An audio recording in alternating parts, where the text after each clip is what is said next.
Hello दोस्तों, शुरू करते हैं आज की कहानी। आज की कहानी है कुएं के भूत की। तो हमारी कहानी शुरू होती है आशा और अमर के साथ में।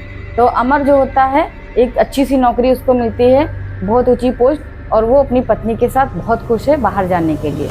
उसका ट्रांसफ़र जो हुआ रहता है टुंडरपुर में एक बढ़िया सी जगह पे उसको, वो क्योंकि वो इंजीनियर होता है तो उसकी पोस्ट भी जैसे जैसे उसका घर भी मिलता है। उसके ऑफिस से थोड़ी दूरी पे उसका घर होता है। दोनों जा रहे होते हैं घर वहाँ शिफ्ट होने के लिए। तो दोनों जा रहे हैं, रास्ते में उसको बहुत दूर जब पहुँच गए तो उसकी पत्नी कहती है आशा कि देखो अमर, यहाँ पे कुछ आसपास दिखाई नहीं पड़ा, क्या अकेला घर ही घर है हमारा क्या? तो अमर भी थोड़ा परेशान था कि हाँ, ये तो खाली घर ही घर लग रहा। लेकिन आशा वो बहुत एक्साइटेड है वहाँ पे रहने के लिए, क्योंकि उसको नई जगह, नया घर, और घर से दूरी पे जा रहे हैं। अमर को तो ऑफिस चले जाना, आशा को ही अकेले रहना है। लेकिन वो फिर भी नई जगह रहने के लिए बहुत खुश है, बहुत ज़्यादा ही खुशी उसके मन में। वो कुछ भी आसपास देखती नहीं कि चलो भाई शिफ्ट करते हैं। फिर दोनों भाई वहाँ पे पहुँचते हैं। अमर गेट खोलता, अंदर जाता, बढ़िया सा परिसर वहाँ पे पड़ा होता है, बड़ा सा पीछे से गार्डन भी बना हुआ है, घर तो काफ़ी बड़ा दिख रहा है। वो बहुत खुश हो रही है, गेट खोल के अंदर चली जाती है। और अमर जो है डिग्गी खोल के सामान निकालता है। वो रोकता भी है आशा को जाने से अंदर कि थोड़ा रुको, मैं भी साथ आ जाऊँ तब चलो। तो कहते नहीं, तुम सामान निकालो और आओ। तो वो जब सामान निकालता, जैसे वो डिग्गी बंद करता है तो उसकी नज़र खिड़की पे से जाती है। सामने खिड़की पे देखता है कोई एक व्यक्ति है, उसका साया दिख रहा होता है, उसका चेहरा उसको नहीं दिखता है। तो सोचता है ये क्या है। वो रोकता है, आशा सुनो, देखो कोई दिख रहा है वहाँ पे।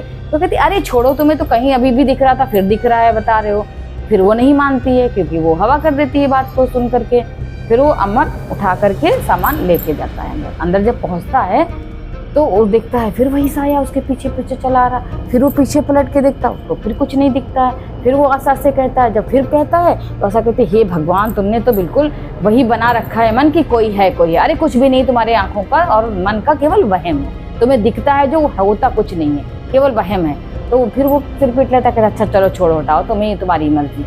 फिर वो धीरे करके सामान शिफ्ट करने लगता है, यहाँ रखता वहाँ रखता, जहाँ भी है अपना सब झड़वाता है, जाले वाले साफ़ करा के किचन साफ़ करता है, बेडरूम साफ़ करता है और बैठक का कमरा।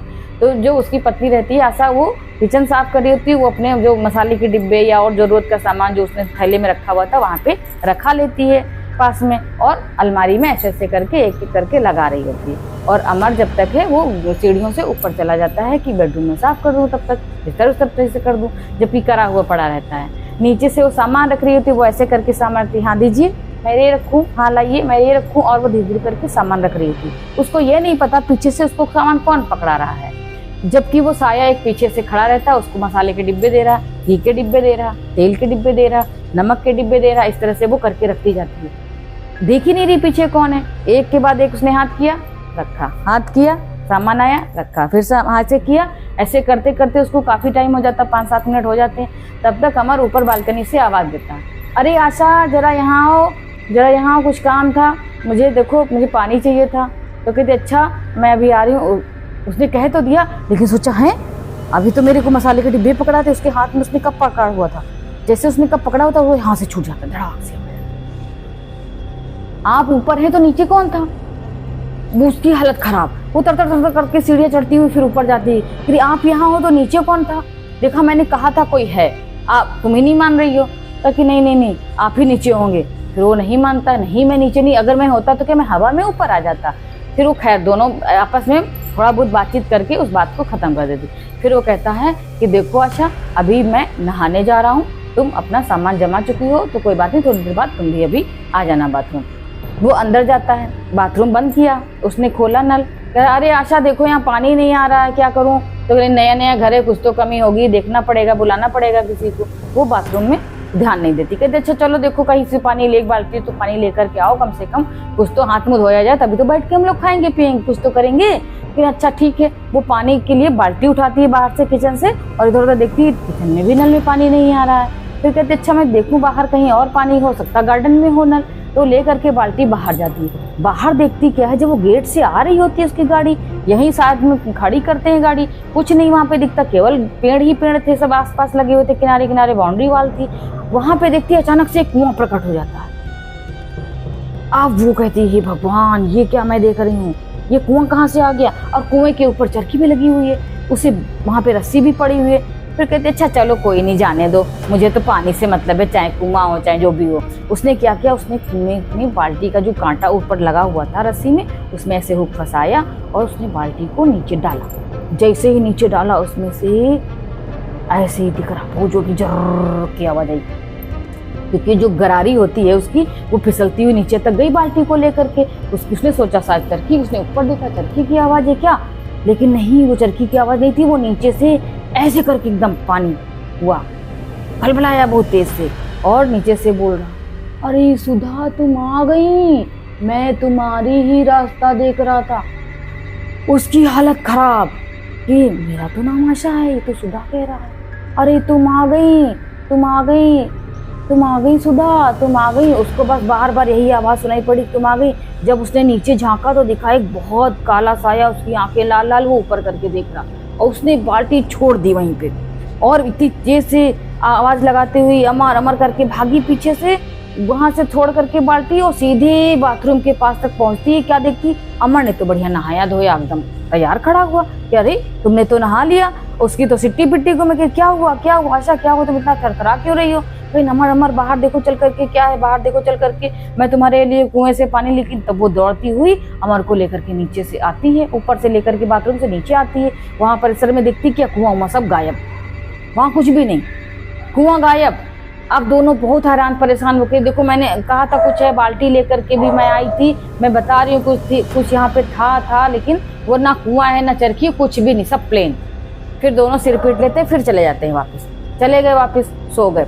सवेरे को जब फिर वो उठते हैं, फिर वही काला साया, जहाँ भी वो जा रही होती काला साया। अब वो बहुत परेशान, क्या हुआ? अब उसके मन से तो डर निकल नहीं रहा, लेकिन तब तक सुबह हो जाती है। अब सुबह जब ज़्यादा देर होती है, करीब 8-9 बज जाते हैं, तो जो अमर होता है तो वो क्या करता है, नाश्ता खुद ही बनाता है और अपनी पत्नी के लिए प्लेट में नाश्ता बना के ढक के रख देता है। कहता जब तुम आशा उठना तो ये खा लेना। तो वो कहती ठीक है आप जाओ, हम खा लेंगे। और वो ऑफिस के लिए चला जाता है। जब ऑफिस चला जाता है तो करीब 2-3 घंटे के बाद में सोचता है, देखूं मैं मेरी पत्नी सो रही है कि जग रही है, क्योंकि वो कोई बच्चे तो थे नहीं। उसको भी वो थोड़ा सता रही करे कि मुझे जो है आशा की याद आ रही है, तो मैं फ़ोन ही कर लेता हूँ सोचते। तो उसका दोस्त भी वहीं मिलता है, राहुल, वो भी बैठा होता। अच्छा राहुल तुम चलोगे क्या मेरे साथ देखने के लिए? फिर नहीं भाई पहले बात कर लो, भाभी से बात कर लो, देखो भाभी ठीक है कि नहीं है। तो वो फ़ोन करता है, इधर जो है आशा फ़ोन उठाती है, हेलो बोलती है। ये अमर कहता है तो ठीक हो तुम आशा के लिए? हाँ मैंने नाश्ता कर लिया, मैं ठीक हूँ। तब तक वो देखती खिड़की पे के पास वही साया लाल लाल आंखें किए हुए बैठा, और इतनी तेज से चीखती है वो। हेलो करने के बाद वो बहुत तेज चीखती है और धड़ाम से वहीं पे गिर जाती है। और उधर से अमर आवाज़ लगा जा रहा, अरे आशा बोलो, आशा बोलो, आशा बोलो। आशा को बोलना कहाँ, वो तो बेहोश हो गई थी, गिर गई थी।